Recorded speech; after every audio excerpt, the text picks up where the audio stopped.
Hello everyone, welcome to my YouTube channel.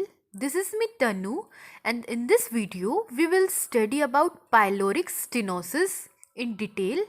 And in my previous video I have explained about diarrhea in detail.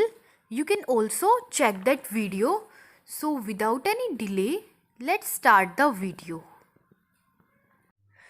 जो pyloric stenosis होती है ये mainly जो paediatrics होते हैं birth के बाद जो चाइल्ड होते हैं उनमें ज़्यादा ये देखने को मिलती है। ठीक है, सो इसके अंदर क्या होता है, narrowing of pylorus part of the stomach. Stomach का एक पार्ट होता है जिसको कहते हैं पाइलोरस। ठीक है, जो स्टमक का जो लोअर पार्ट होता है वो होता है पाइलोरस। सो पाइलोरिक स्टेनोसिस के अंदर जो ये पाइलोरस पार्ट होता है स्टमक का, इसकी नैरोइंग हो जाती है। ठीक है, जो पाइलोरस के थ्रू ही जो फूड होता है वो आगे की तरफ स्मॉल इंटेस्टाइन में जाता है। ठीक है, सो पाइलोरिक स्टेनोसिस के अंदर जो पाइलोरस पार्ट होता है स्टमक का, इसकी नैरोइंग हो जाती है, नैरो हो जाता है ये। ठीक है, इसका डायमीटर डिक्रीज हो जाता है। ये क्यों होता है ऐसा? Due to increase size of circular muscle. तो स्टमक के अंदर एक मसल प्रेजेंट होती है, इसको कहते हैं सर्कुलर मसल। ठीक है, जो स्टमक के अंदर प्रेजेंट होती है सर्कुलर मसल, जब इन मसल का जो साइज़ होता है वो इंक्रीज़ हो जाता है, या हम कह सकते हैं कि इन मसल्स की हाइपरट्रोफी हो जाती है, साइज़ इंक्रीज़ हो जाता है, तो उसकी वजह से क्या होता है, ऑब्स्ट्रक्शन हो जाएगा, फूड का जो पाथवे होगा, मीन्स जो फूड होगा वो फर्दर आगे की तरफ स्मॉल इंटेस्टाइन में पास नहीं हो पाएगा।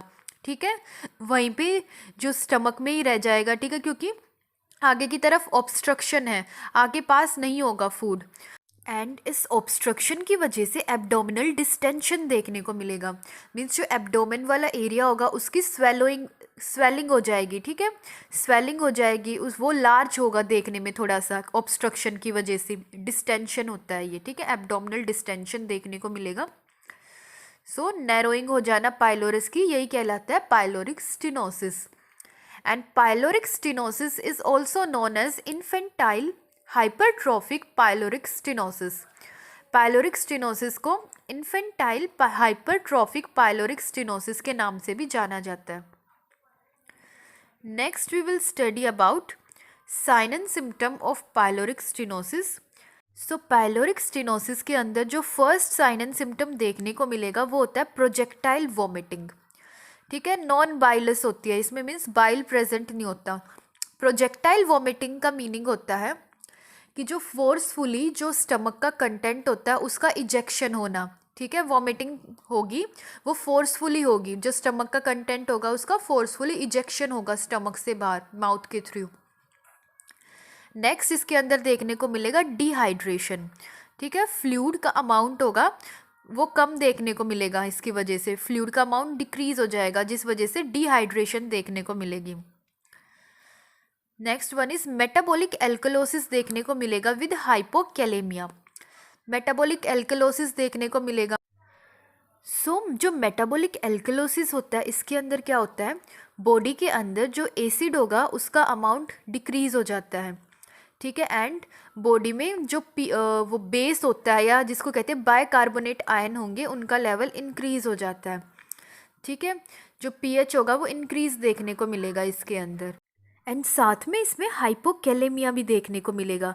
मीन्स जो पोटेशियम का जो अमाउंट होगा बॉडी के अंदर वो डिक्रीज देखने को मिलेगा। ठीक है, पाइलोरिक स्टेनोसिस की वजह से। नेक्स्ट जो राइट अपर क्वाड्रेंट होता है, ठीक है, जो राइट अपर क्वाड्रेंट होगा वहाँ पर पाल्पेबल एब्डोमिनल मास देखने को मिलेगा।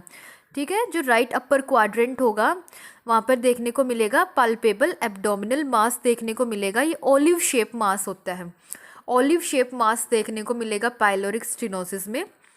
And next visible peristalsis movement देखने को मिलेगी, जो पेरिस्टेल्सिस मूवमेंट होती है वो विजिबल होगी।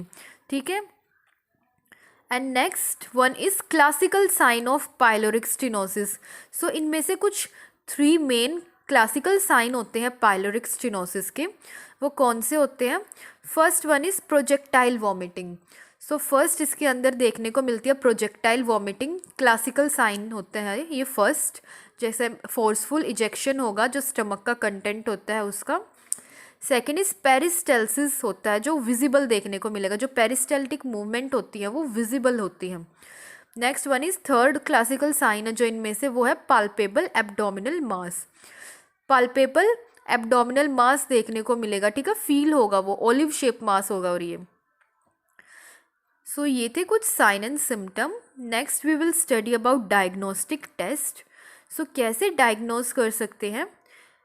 इसको डायग्नोज करने के लिए एक कन्फर्मेटरी टेस्ट होता है, वो होता है barium swallow with X ray. Barium sulphate एक सॉल्यूशन होता है, वो जो पेशेंट होता है या जो चाइल्ड होता है जिसको ये प्रॉब्लम होती है पाइलोरिक स्टेनोसिस की, उसको कंज्यूम करवाया जाता है, ठीक है, उसको इंजेस्ट करवाया जाता है।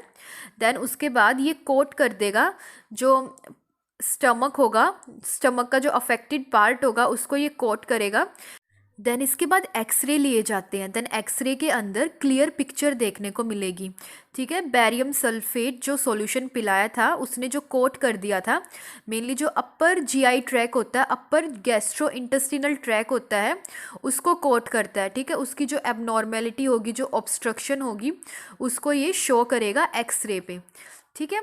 एक्सरे की हेल्प से ये देखने को मिलेगा। देन ये डायग्नोस्टिक टेस्ट परफॉर्म किया जाता है एसिस करने के लिए ऑब्स्ट्रक्शन को।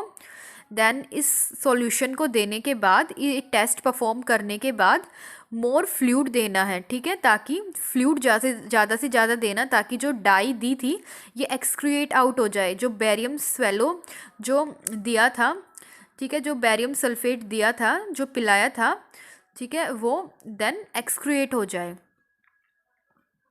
At last we will study about surgical management.